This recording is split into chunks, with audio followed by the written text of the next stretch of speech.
Hello everyone welcome back to my channel Titani आपण मानक आ एक नुआ वीडियो स्वागत कर। आज हम देखिबा कइया राई केमती करबा। चलंतु प्रस्तुत करबा। मो कइया 500 ग्राम आनीथिली केमती आमे राई करबा। चलंतु प्रस्तुत करबा।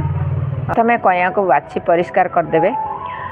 500 ग्राम कइया को मसला रेडी करबा। 100 ग्राम लंका, 50 ग्राम सोरिष, 50 ग्राम जीरा और 50 ग्राम रसुण ए सब को भल से ग्राइंडिंग कर दबा। ग्राइंडिंग कला परे स्वाद अनुसार लूण दे भल से मिक्स करी नबा। एई कइया रे हमें मसला को गोले दबा। आउ तादरे ए भली भाबरे कंचा तेल दे गोले दबा। आउ तार पछरे एमती तेल एमती ऊपर टिके टिके दे दबा। कंचा सोरिष तेल देले कइयार टेस्टटा बहुत बढ़िया होता है। आउ तार मसला टेस्टटा भल लगी थाए।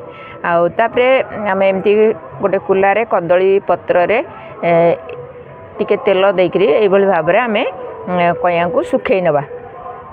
भल से सुखीगला परे आपण मैंने ताधरे सुखिला जीरा लंका गुंड गोलेकरी भल से गोटे डबारे जार रे रखिदेवे।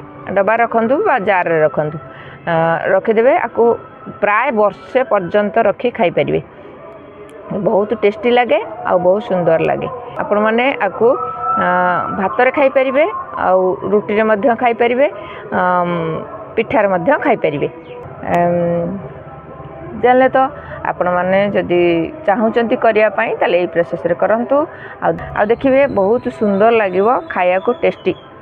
ताहले ए छोट वीडियोटा मो जदि आपण मानकु भल लागि थाए ताले कमेंट शेयर लाइक करिवे। आ मो चैनल जदि आपण माने नुआ देखुचंती ताले गोटे सब्सक्राइब करिवे। आज पई एतिकी पुणी आसीबी आ एक नुआ वीडियो नुआ टॉपिक सहित सेते पर जो भल थांतु।